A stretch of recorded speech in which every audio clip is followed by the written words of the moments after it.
Assalomu alaykum, hurmatli tanlovchi ishqibozlari. Mana navbatdagi ishimizni boshladik. Xudo xolasa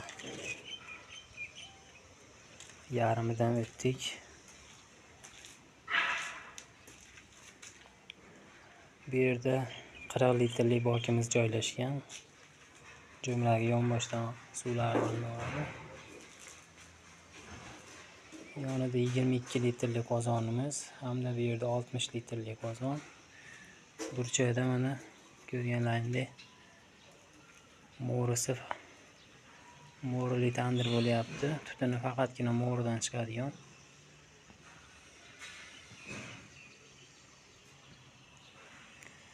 Bu tomonda 3 metrli partamiz joylashyapti.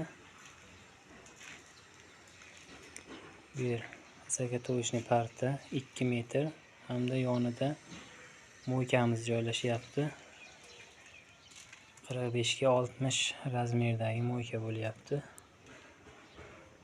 Kimga shunaqa chiroyli zamonaviy ko'rinishdagi tandirchalar kerak bo'lsa, aloqaga chiqaverasizlar. Xudo xolasa chiroyli qilib beramiz. Usta Mansurbek xizmatinglarda.